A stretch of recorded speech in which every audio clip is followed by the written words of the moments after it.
Vayamos a Juan 14, versículo 2.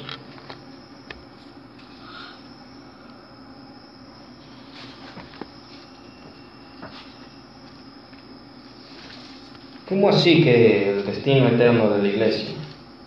¿A dónde vamos a ir a parar? Entonces, a eso es lo que me refiero. ¿A dónde es que vamos a ir a parar los que creemos en Cristo, los que entregamos nuestra vida a Él?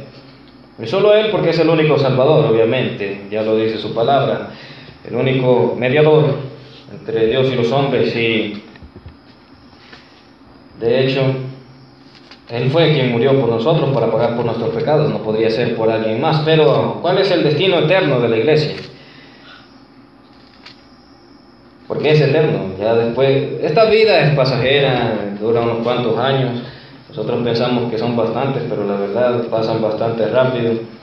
Uno cuando estaba pequeño quería ser ya grande, y ahora que está grande se quiere quedar así, ya no quiere envejecer, porque uno sabe que va a envejecer. Bueno, los que ya envejecieron dicen, yo quisiera estar joven, pero yo no, yo digo, yo quisiera seguir estando así. Pero nosotros sabemos que esas cosas pasan, nosotros sabemos que la vida pasa, pero lo que viene después, eso no es pasajero, eso no es de un solo momento, eso es algo eterno. Por eso les digo el destino eterno de la iglesia. Así de que leamos Lucas 14, versículo 2, y lo leemos en el nombre del...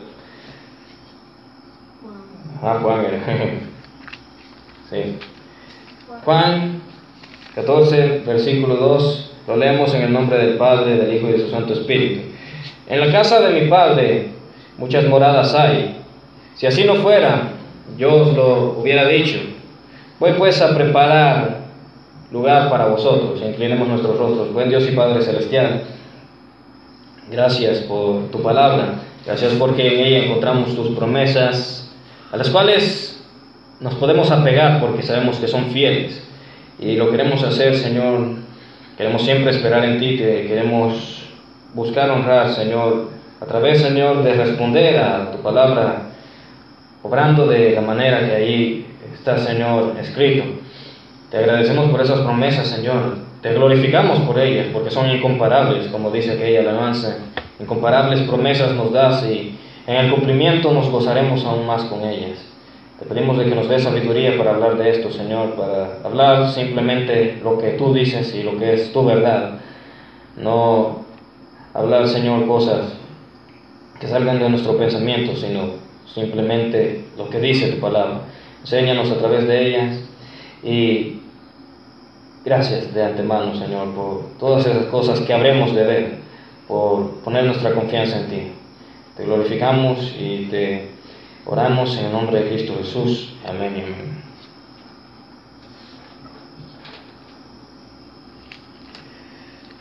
En la casa de mi Padre, dámoslo otra vez, dicen, en la casa de mi Padre muchas moradas hay. Si así no fuera, yo os lo hubiera dicho. Voy pues a preparar lugar para vosotros. Bueno, ya lo habíamos dicho, el objetivo es aclarar eso, cuál es el destino eterno de la iglesia, el cual nos puede en alguna manera ser confuso en algún momento, mas en la Biblia está todo esto ahí está en la Biblia. Lo único que vamos a hacer es ver a través de ella qué es lo que dice, qué es lo que es. Y además de dar un vistazo aclarativo para que nos quede claro, también la idea es que cada quien, como parte de la iglesia de Cristo, nosotros veamos cuál es nuestra esperanza, qué es lo que nosotros esperamos después de la muerte, que es algo de lo que nadie está exento, la muerte. Y de hecho, gracias a Dios que no estamos exentos de eso, porque ya se imagina ser eterno y vivir en la eternidad así.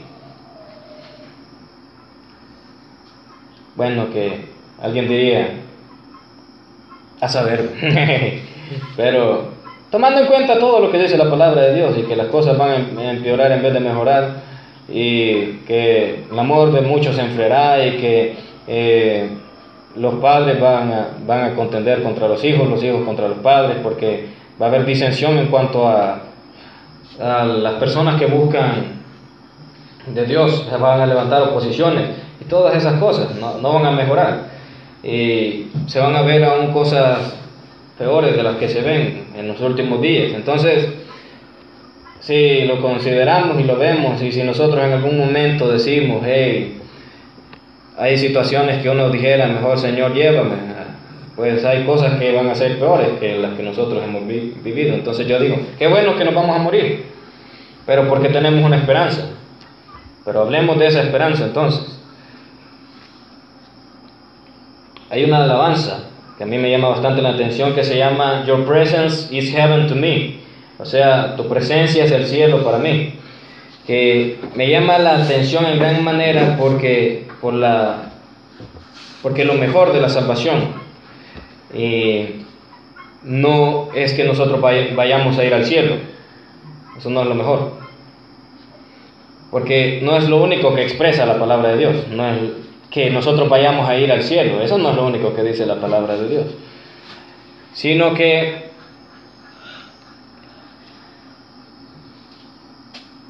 dice, bueno, ya lo veremos, pero como no solo eso es lo que expresa la palabra de Dios, a mí me hace pensar que lo más grandioso de ser hijo de Dios y de ser salvo es estar con Cristo por la eternidad.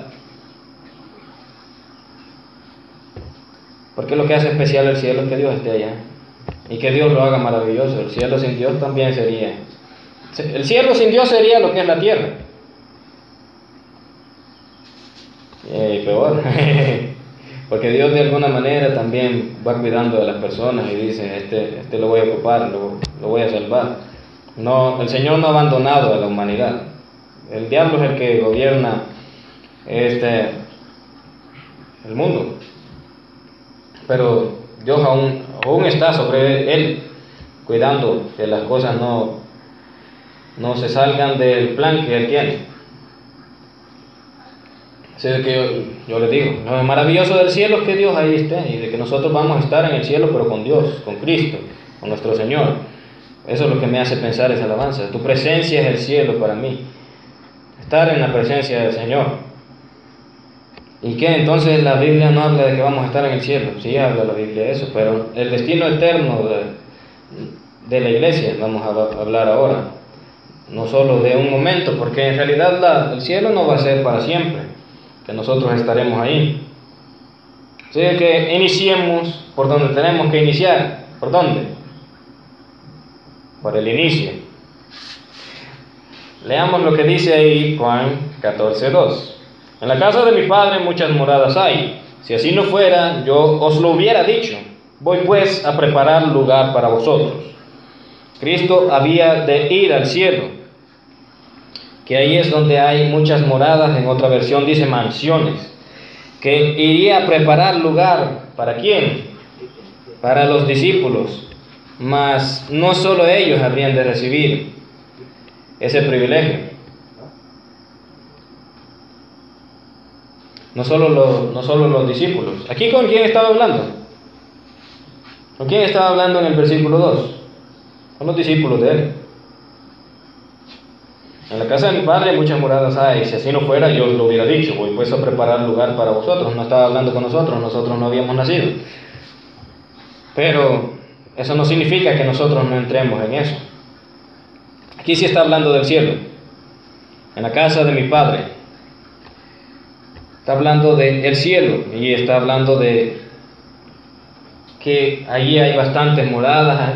Pónganse a pensar, habitaciones. En otra versión dice mansiones, y dice, voy pues a preparar lugar para vosotros. Está hablando con los discípulos, pero eso no significa que solo ellos habrían de gozar de eso, nosotros también. Pero como dije, vamos a empezar por el inicio. Entonces vayámonos a algo que es el inicio de esto, pero que no ha acontecido aún. Vayámonos a Primera de Tesalonicenses 4:16.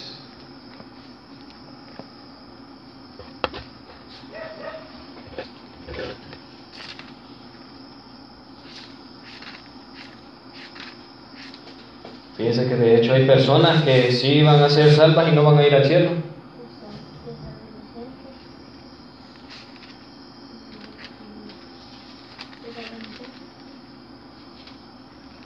¿Sí o no? ¿Es mentira o es verdad? ¿Qué piensan ustedes?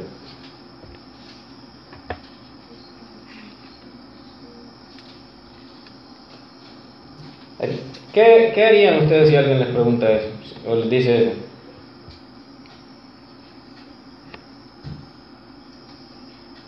No tiene lógica. Bueno, al cielo vamos a ir la iglesia y los que sean decapitados por causa del testimonio de Cristo. Pero hay unos que no van a morir en la tribulación. Y esos, como van a estar vivos todavía en la segunda venida, no van a haber ido al cielo. Veamos lo que dice aquí. Ya me estoy adelantando. Vayamos al inicio, al arrebatamiento. Primera de Tesalonicenses.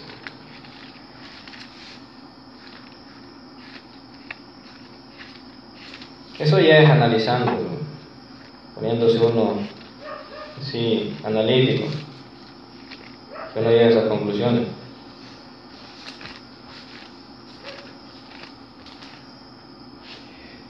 Cuatro 16 dice: porque el Señor mismo, con voz de mando, con voz de arcángel y con trompeta de Dios, descenderá del cielo, y los muertos en Cristo resucitarán primero. Luego nosotros los que vivimos, los que hayamos quedado, seremos arrebatados juntamente con ellos en las nubes para recibir al Señor en el aire. Y así estaremos siempre con el Señor. Versículo 18: por tanto, alentaos los unos a los otros con estas palabras. ¿Por qué alentarnos? Es que si eso no fuera así, sí, todos podrían gritar de pánico y de una gran aflicción de qué es lo que va a pasar después. Estamos hablando del arrebatamiento. Volvámoslo a leer, pero hoy quiero que analice cada una de las palabras y pensando en el concepto que usted tiene del arrebatamiento, analice. Porque el Señor mismo, con voz de mando, con voz de arcángel y con trompeta de Dios, descenderá del cielo, y los muertos en Cristo resucitarán primero. Los muertos van a resucitar. Luego nosotros los que vivimos, los que hayamos quedado, seremos arrebatados juntamente con ellos, vivos y muertos, en las nubes para recibir al Señor en el aire, y así estaremos siempre con el Señor. Por tanto, alentados los unos a los otros con estas palabras, porque después de la muerte, o aún los que no mueran, sino que sean llevados vivos, que hayan creído en Cristo, tienen una esperanza. Y esta aquí,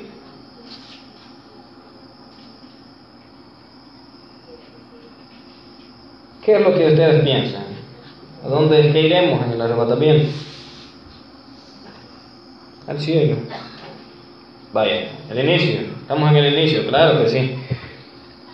Para estar por siempre con el Señor, lo cual dice el versículo 17, que es algo clave de esta meditación. Eso es lo principal que debemos de pensar, que lo importante es que vamos a estar siempre con Cristo. ¿En qué lugar? Ay, no, hombre. En el cielo, yo no en el cielo quiero estar. Ay, Dios, en el lugar que estés con Dios va a ser maravilloso, no te preocupes por eso. Estaremos para siempre con el Señor, dice el versículo 17. Eso es lo importante. Ahora, en este momento, obviamente, donde se irá es al cielo, donde se cumplirá lo que dice Juan 14:2. Esto será antes de la tribulación. Cuando acontezca esto, es que empieza la tribulación. Este es el arrebatamiento de la iglesia, muertos y vivos que pusieron su esperanza en Cristo, yendo a recibir la recompensa de poner su esperanza en Cristo. Pero hoy acaba todo. Ya los cristianos, nosotros nos morimos, pero el Señor ya nos resucitó y fuimos al cielo. Gloria a Dios. Nosotros estábamos vivos y el Señor nos arrebató en el aire. Fuimos con Él al cielo. Ahí acaba todo. No. Después del arrebatamiento pasan 7 años en los cuales en la tierra se da la tribulación. En el cielo se dan las bodas del Cordero y el tribunal de Cristo. Pero ¿qué pasa después? Después de la tribulación, todos allá en el cielo. Vaya, entonces, ¿cuál es la cosa del destino eterno de la iglesia? Que no vamos a pasar en el cielo por la eternidad, ¿no? Pero, ¿qué pasa en la segunda venida? Imagínese usted, se llama la segunda venida, pero primero fue el arrebatamiento, después la tribulación y la segunda venida. ¿Quién va a venir? Cristo. Y si Cristo viene, otra vez su iglesia se va a quedar en el cielo. Dijimos que en el tiempo de la tribulación aquí, allá en el cielo, la iglesia, allá van a ser las bodas del Cordero. Entonces, la iglesia se va a casar con Cristo. Y Cristo va a dejar a su esposa para venir a la tierra. No. En la segunda venida, la iglesia viene con Cristo a la tierra. Apocalipsis, hoy sí vayamos ya más al futuro. Viajemos en el tiempo. Apocalipsis 19:11.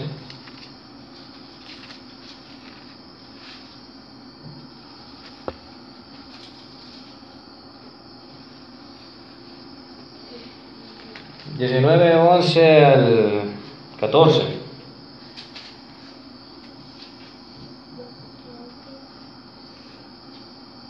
Entonces, oiga, es la segunda venida, así de que póngase analítico. Entonces vi el cielo abierto y aquí un caballo blanco, y el que lo montaba se llamaba Fiel y Verdadero, y con justicia juzga y pelea. Sus ojos eran como llama de fuego, y había en su cabeza muchas diademas, y tenía un nombre escrito que ninguno conocía sino él mismo. Estaba vestido de una ropa teñida en sangre, y su nombre es el Verbo de Dios. Y los ejércitos celestiales vestidos de lino finísimo, blanco y limpio, le seguían en caballos blancos. ¿Y dónde está la iglesia? ¿Dónde está la iglesia ahí? Bueno, antes que nada, aclaremos quién es este que viene en ese caballo blanco, el cual es el fiel y verdadero, y también su nombre es el Verbo de Dios. ¿Qué dice Juan 1:1? En el principio era el Verbo, y el Verbo era con Dios, y el Verbo era Dios. Está hablando del mismo Verbo.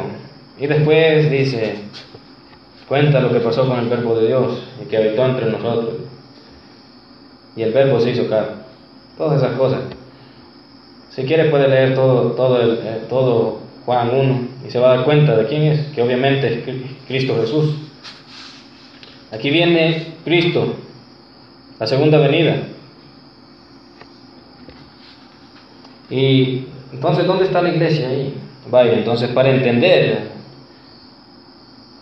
en todos estos versículos dónde está la iglesia, vayamos a los versículos 7 y 8 de este mismo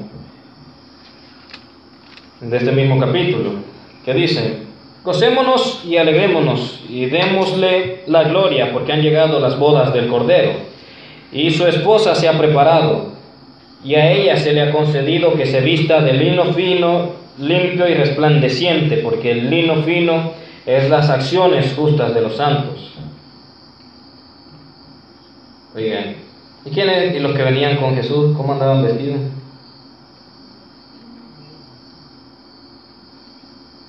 Y le seguían en caballos blancos. Ahí está la iglesia, siguiendo a su amado. Pues sí, no puede estar el esposo aquí en la tierra y su iglesia la dejó por allá, su esposa. Imagínense. También póngase a pensar desde el punto de vista de un matrimonio. Jesús se casa con la iglesia y le dice: mira, me voy a ir para la tierra, voy a ir a limpiar toda la sociedad. todo el pecado. Voy a hacer una mejor tierra y te quedas aquí. Pero por eso es lo que les digo. Eso es importante lo que leímos en 1 de Tesalonicenses, que estaremos siempre con Él. Eso es lo importante, lo más importante de la salvación.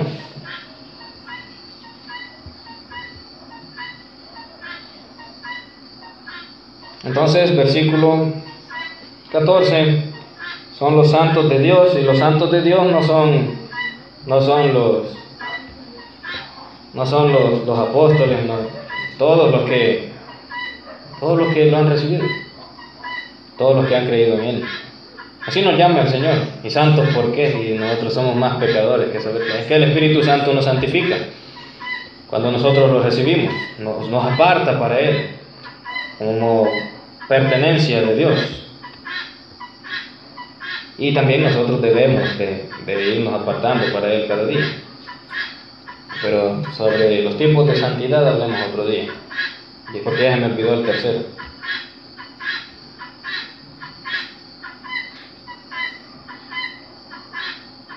Bueno, el verbo de Dios era Jesucristo. Los que venían vestidos de lino fino eran los santos de Dios, eran la esposa del Cordero, la esposa de la iglesia. En el versículo 15 dice: de su boca sale una espada aguda para herir con ella a las naciones, y él las regirá con vara de hierro. Y él pisa el lagar del vino del furor y de la ira del Dios Todopoderoso. Es la segunda venida. Así de que hay cosas ahí que suceden que Dios, Cristo viene a reinar y el diablo estaba reinando. Entonces tiene que haber una batalla para ver quién es el que manda. Entonces, si ustedes han visto películas de ese tipo, se van a dar cuenta. Cuando un rey quiere establecerse por encima de otro reino, ¿qué es lo que tiene que haber? Guerra. Porque, bueno, solo que uno de los dos reyes diga: yo no puedo contra mi oponente, mejor me rindo. Ahí no va a haber pleito entre los dos. Pero ya si dice: yo no me dejo, entonces tiene que venir Cristo. Y esto se le llama, además de la segunda venida, se le llama la batalla del Armagedón. De ahí han sacado el nombre de las películas.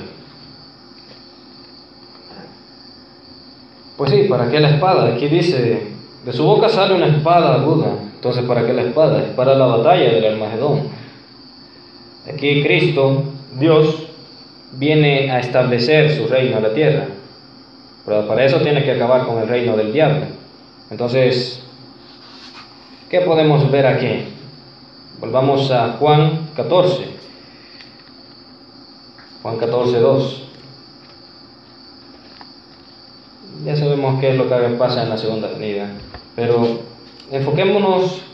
No estamos hablando del juicio de Dios para las naciones, aunque es algo que sabemos, que los que creen en Cristo obtienen salvación y habitan con el Señor por la eternidad, y los que no están eternamente desterrados de la presencia de Dios y el sufrimiento, ya lo sabemos, y juicios vienen sobre ellos. Pero veamos, volvamos a Juan 14.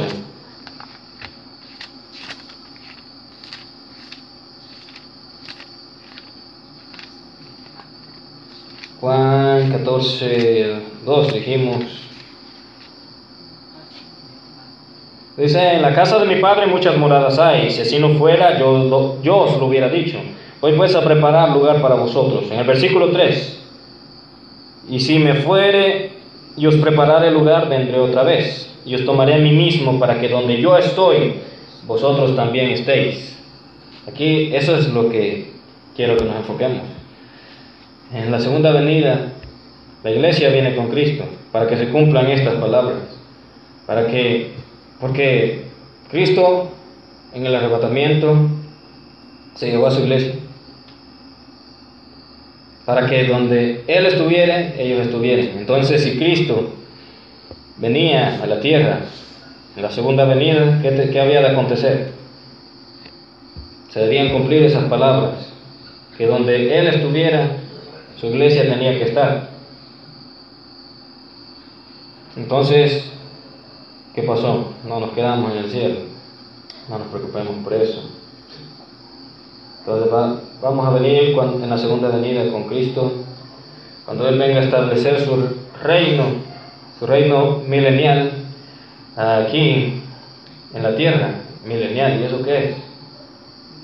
1000 años. Entonces,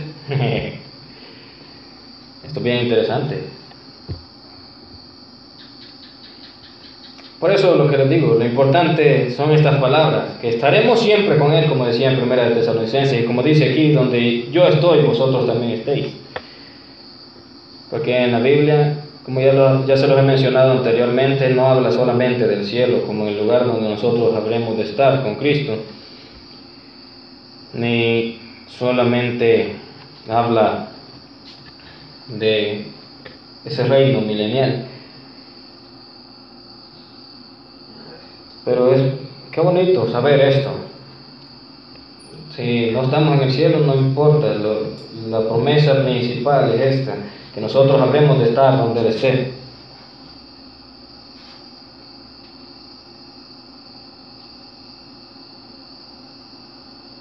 Bueno, hablemos entonces del reino milenial.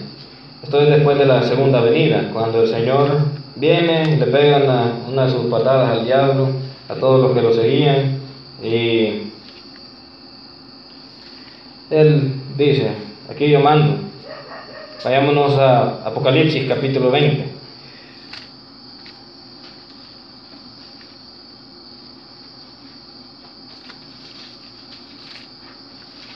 Aquí el anticristo y el falso profeta ya están quemándose. Después en la segunda venida, todos los muertos se los comen las aves.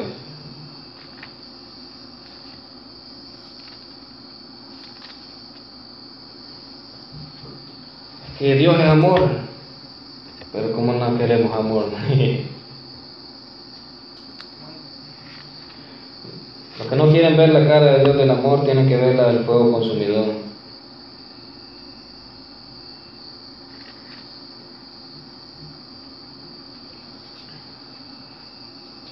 Y si usted quiere comprobar lo que le acabo de decir, ahí en el mismo capítulo 19 está lo que acontece en la segunda venida. Pero estamos hablando más que todo ahora de la iglesia y su esperanza, y lo que dice ahí en Juan 14:3, a donde yo estoy, ahí estaréis vosotros. Ahora hablemos de los 1000 años, que día estamos hablando de la tierra, después de la segunda venida. Tenemos capítulo 20, versículo 4. Dice, y vi tronos y se sentaron sobre ellos los que recibieron facultad de juzgar, y vi las almas de los decapitados por causa del testimonio de Jesús y por la palabra de Dios, los que no habían adorado a la bestia ni a su imagen, y que no recibieron la marca en sus frentes ni en sus manos, y vivieron y reinaron con Cristo 1000 años. ¿Por qué les dije yo de que habría unos salvos que ni siquiera iban a ir al cielo? Porque ciertamente los que fueron decapitados, ya vimos anteriormente que ellos fueron al cielo, igual que la iglesia. Los que fueron decapitados en la tribulación no iban a ser arrebatados. Ellos iban a morir por causa del testimonio de Cristo y por seguirlo. Pero imagínense, los que quedaron vivos, los que no los lograron matar, ¿qué pasó? No van a ser salvos. Claro que sí. Por eso les digo, ya solo que lo mataran a todos, ahí sí ya sería otra cosa. Ya no entraría ahí en ese análisis. Pero lo importante es eso, a donde yo estoy, vosotros también estéis. No yo, Cristo. Aquí mismo lo dice en el versículo 4, aquí está hablando específicamente de los que sí fueron decapitados. Dice, volvámoslo a leer. Y vi tronos y se sentaron sobre ellos los que recibieron facultad de juzgar. Y vi las almas de los decapitados por causa del testimonio de Jesús y por la palabra de Dios, los que no habían adorado a la bestia ni a su imagen, y que no recibieron la marca en sus frentes ni en sus manos, y vivieron y reinaron con Cristo 1000 años. Esto está hablando obviamente específicamente de los que estuvieron en la tribulación, los que no recibieron a Cristo antes de la tribulación, por lo tanto no fueron arrebatados, por lo tanto creyeron en Cristo hasta el momento en el que ya estaban en la tribulación, y en ese momento ya no podían decir: hey Señor, arrebatame a mí también. Aquí era de demostrar, aquí en este momento ya es de demostrar: oh, mira, vas a tener que demostrar a quién perteneces, si al diablo o a mí. El que persevere hasta el fin será salvo. Aquí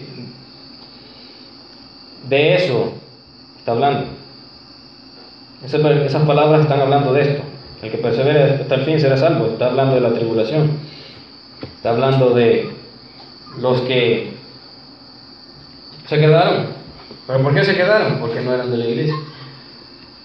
Se quedaron, pero dijeron: hey, yo no quiero estar con el diablo aquí.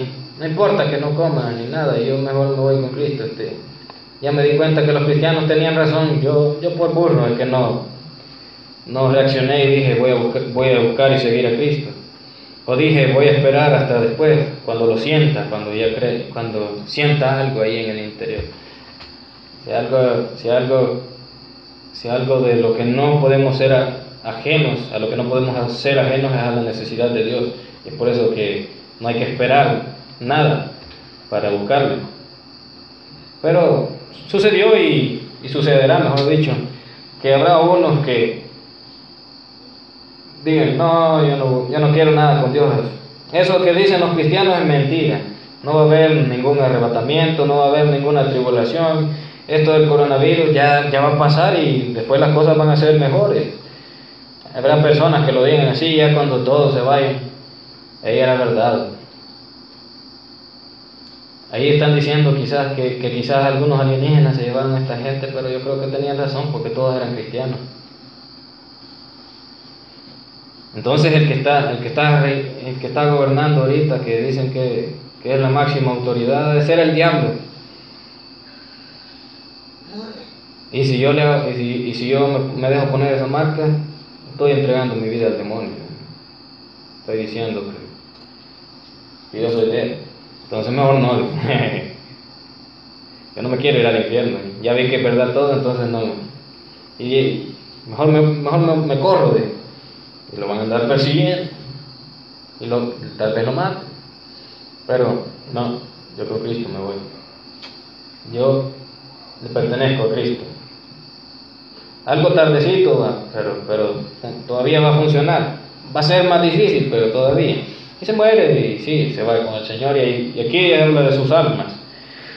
Y ya en este tiempo dice el Señor que los que no adoraron a esta bestia ni a su imagen, que no recibieron su marca, estas gentes vivieron y reinaron con Cristo 1000 años aquí en la tierra. Pero como estamos hablando también de la iglesia, lo mismo. Habrá un reino de 1000 años en la tierra donde Dios reinará, donde nuestro Señor Jesucristo va a reinar. Y veamos qué es lo que pasa, porque estamos hablando de que son 1000 años, eso no es la eternidad, y nosotros, entonces, después de esos 1000 años vamos a dejar de existir, ¿o qué? ¿O vamos a volver al cielo, o qué? ¿Qué sucederá? Versículo 7.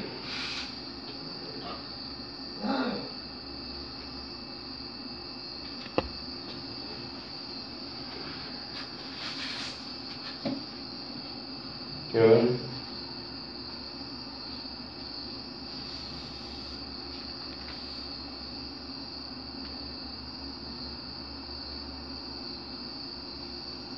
Bueno, en el versículo 7, cuando los 1000 años se cumplan, Satanás será suelto de su prisión, porque fue atado, fue apresado en la segunda venida. Leamos hasta el versículo 10. Dice: cuando los 1000 años se cumplan, Satanás será suelto de su prisión. El anticristo y el falso profeta sí fueron lanzados si fueron lanzados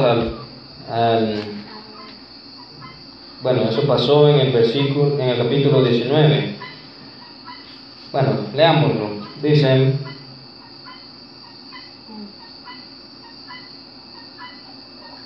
en el versículo 20 dice: y la bestia fue apresada, y con ella el falso profeta, que había hecho delante de ella las señales con las cuales había engañado. Y los que recibieron la marca de la bestia y habían adorado su imagen, estos dos fueron lanzados vivos dentro del lago de fuego que arde con azufre. Estos fueron lanzados ahí, pero el diablo fue atado. Y aquí nos está diciendo de que después de estos 1000 años del reino milenial, en el que nosotros estaremos reinando con el Señor, después de esto sucede de que pasan estos 1000 años y el diablo es suelto de su prisión, porque fue amarrado. ¿Y qué va a salir a hacer? Y saldrá a engañar a las naciones que están en los 4 ángulos de la tierra, a Gog y Magog, a fin de reunirlos para la batalla, el número de los cuales es como la arena del mar. Y subieron sobre la anchura de la tierra y rodearon el campamento de los santos y la ciudad amada. Y de Dios descendió fuego del cielo y los consumió. Y el diablo que los engañaba fue lanzado en el lago de fuego y azufre con sus cheros, donde estaba la bestia y el falso profeta, y serán atormentados día y noche por los siglos de los siglos. Con sus cheros o con él mismo. Sí, al anticristo, el falso profeta y al diablo se le llama la Trinidad satánica. Como el diablo es, por así decirlo, un imitador de Dios, pero totalmente es como un espejo quebrado que intenta parecerse o hacerse parecer a Dios, pero al contrario. Existe la Trinidad y existe la Trinidad satánica. Estos tres son el mismo diablo. Y aquí eso es lo que le pasa. Y todavía vemos de que después de estos 1000 años, el diablo es soltado y todavía va a engañar gente. Y dice: yo todavía tengo ganas de ser mal y quiero que otros se pierdan. Vamos a ver a quiénes de los que son menos inteligentes nos llevamos también. Pero, oigan, ¿quién se quiere oponer a Dios? Levante la mano, porque aquí dice en la palabra de Dios: y subieron sobre la anchura de la tierra y rodearon el campamento de los santos y la ciudad amada, y de Dios descendió fuego del cielo y los consumió. Y el diablo que los engañaba fue lanzado en el lago de fuego y azufre, donde estaban la bestia y el falso profeta, y serán atormentados día y noche por los siglos de los siglos. Yo no sé cómo es que va a poder engañar a alguien, no se me ocurre. ¿Cómo se le va a ocurrir? ¿O cómo le van a creer para que se les ocurra ir a pelear contra Dios? Pero eso es lo que pasa. Nosotros estuvimos ahí 1000 años, estaremos 1000 años, todo bonito. Después el diablo va a salir otra vez, a ver a quién a molestar. Y se va a levantar en contra de Dios y de los que estén con Él, en contra de nosotros. Pero lo único que se puede esperar es lo que va a suceder.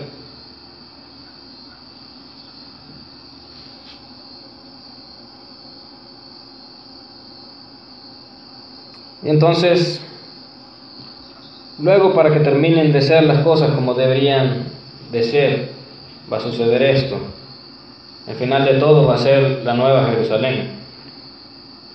Capítulo 21, del 1 al 5. Leámoslo. Vi un cielo nuevo y una tierra nueva, porque el primer cielo y la primera tierra pasaron, y el mar ya no existía más. Oigan. Y yo, Juan, vi la santa ciudad, la nueva Jerusalén, descender del cielo de Dios, dispuesta como una esposa ataviada para su marido. Y oí una gran voz del cielo que decía: he aquí el tabernáculo de Dios con los hombres, y Él morará con ellos. y ellos serán su pueblo, y Dios mismo estará con ellos como su Dios. Enjugará Dios toda lágrima de los ojos de ellos, y ya no habrá muerte, ni habrá más llanto, ni clamor, ni dolor, porque las primeras cosas pasaron. Y el que estaba sentado en el trono dijo: He aquí, yo hago nuevas todas las cosas. Y me dijo: Escribe, porque estas palabras son fieles y verdaderas.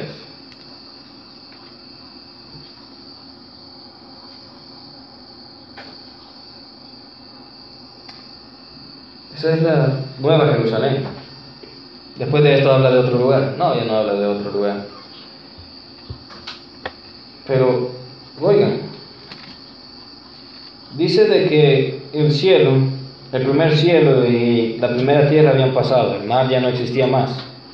Entonces Juan vio descender la Nueva Jerusalén del cielo. Y dice en el versículo 13: Y oí una gran voz del cielo que decía: Aquí el tabernáculo de Dios con los hombres, y Él morará con ellos. Y ellos serán su pueblo, y Dios mismo estará con ellos como su Dios. ¿Y qué va a suceder ahí? ¿Qué va a suceder en ese momento? Enjugará Dios toda lágrima de los ojos de ellos, y ya no habrá muerte, ni habrá más llanto, ni clamor, ni dolor, porque las primeras cosas pasaron. Y el que estaba sentado en el trono dijo: Aquí yo hago nuevas todas las cosas. Y me dijo: Escribe, porque estas palabras son fieles y verdaderas. Aquí ya es cuando todas las cosas Dios las hace como debieron ser desde el principio, como a Él le agrada. Aquí ya no va a haber lugar para que el diablo engañe. Aquí ya no va a haber lugar para la muerte. Ya no va a haber cosas de esas. Ahora simplemente las cosas van a ser como Dios quiere. Dios y solamente Dios reinará. No va a haber lugar ya para el pecado, para las mentiras del enemigo. Las cosas van a ser nuevas, como dice aquí. Ya no va a haber más muerte, no va a haber más llanto ni dolor. Ese es nuestro eterno destino. Nuestro eterno destino a los que hemos recibido a Cristo. Porque si no va a pasar lo que ya les dije, de que algunos van a decir esto es mentira, y ya cuando vean la tribulación van a decir: ah, pues era verdad. Pero nuestro eterno destino a los que hemos recibido a Cristo, nosotros, su iglesia, nuestro eterno destino es estar con Cristo por la eternidad. A donde Él vaya, nosotros iremos. Donde Él esté, nosotros iremos. Estaremos siempre con Él, dice también en 1 Tesalonicenses. Y eso es lo mejor de todo. Pero si hablamos de un lugar, el último lugar donde estaremos y donde por la eternidad habitaremos con Cristo, va a ser la Nueva Jerusalén.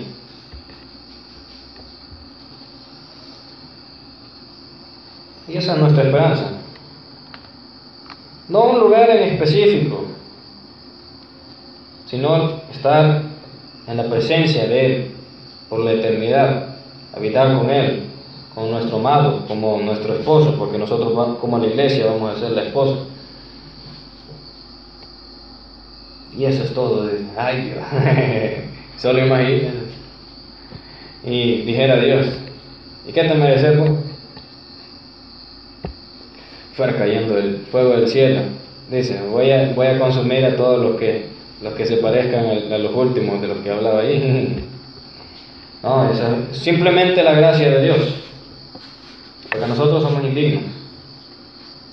Imagínense todo lo que vamos a ver, todas las maravillas que habremos de ver, todas las cosas que habremos de experimentar, todo lo que habremos de conocer, pero no porque nosotros lo hayamos ganado, porque nosotros lo vayamos a ganar, sino por la gracia del Señor. Ese es algo demasiado bueno,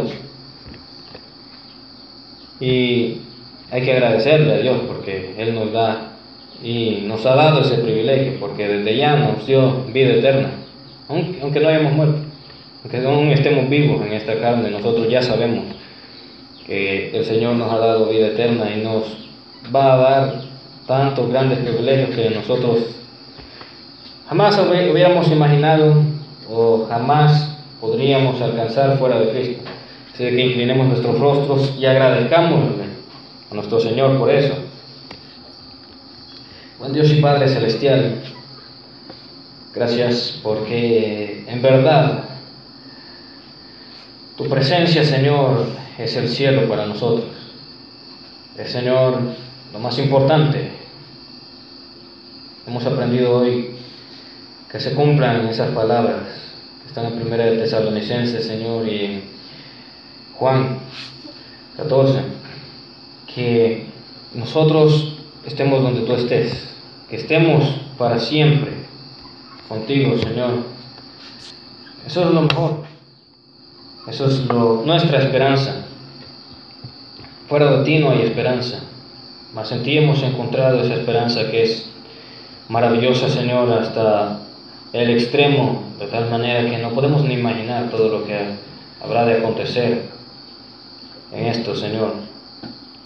No podemos imaginar, Señor, con detalle, no podemos saber con detalle, Señor, qué es todo lo que acontecerá cuando ya estemos, Señor, delante de tu presencia allá en el cielo, o cuando estemos, Señor, en ese reino milenial o en la nueva Jerusalén, porque va a ser, Señor, tan maravilloso, y te agradecemos por ello. Te agradecemos por esa gracia, Señor, que nos has mostrado. Gracias, Señor, gracias sin fin, porque cuando nuestro pecado, Señor, es grande en abundancia, cuando nosotros éramos enemigos tuyos, tú nos ofreciste, Señor, tu mano para levantarnos de en medio del lodo y para darnos, Señor, esas vestiduras, Señor, de lino finísimo, que podemos ver que parece y de las que habla, Señor, ahí en Apocalipsis. Gracias por todo ello, Señor. Gracias por esos privilegios. Señor, sabemos de que nada, Señor, podemos hacer para ganarlo. Te agradecemos porque simplemente es un regalo que tú nos otorgas. Pero en base a ello, Señor, también queremos nosotros honrarte. No es para ganar algo, porque con nuestras acciones no podríamos ganar algo, Señor. Nosotros simplemente lo que hacemos es fallar. Pero queremos, Señor, vivir en una completa adoración delante de ti, Señor, buscando tu exaltación, buscando comunión contigo, buscando darte honor con nuestra vida, para honrar a aquel que nos ha dado todo, que nos da todo, Señor, lo que necesitamos en esta vida, y que ya fuera de ella, Señor, nos dará mucho más, Señor, de lo que nos podríamos imaginar. Ayúdanos, Señor, en esto, en esa lucha, Señor. Sabemos de que a veces se puede tornar difícil, a veces flaqueamos, Señor, en la búsqueda de ello, pero ese es nuestro deseo, Señor, honrarte a ti. Por lo tanto, si caemos, Señor, sin cesar queremos levantarnos, Señor, y si es posible no caer, porque nuestro deseo, Señor, es ese, vivir para honrarte a ti. Tú te has, Señor, engrandecido, Señor, a través de tus obras y a través de tus obras a nuestro favor. Por eso te queremos honrar, Señor Jesucristo. Ese es nuestro clamor, Señor, el día de hoy y no solamente ahora, sino siempre, Señor. Poder enfrentarnos, Señor, a cada una de esas luchas para honrarte. Porque sin igual, Señor, es tu presencia. Y sin igual, Señor, son los privilegios, Señor, y las maravillas que habemos de ver al estar en tu presencia. Y qué bueno, Señor, que podemos saber que ha de ser por la eternidad. Así de que elevamos, Señor, nuestra oración delante de ti, pidiendo que la escuches, que la respondas conforme a tu voluntad. Y todo te lo pedimos en el nombre de Cristo Jesús, orando. Amén.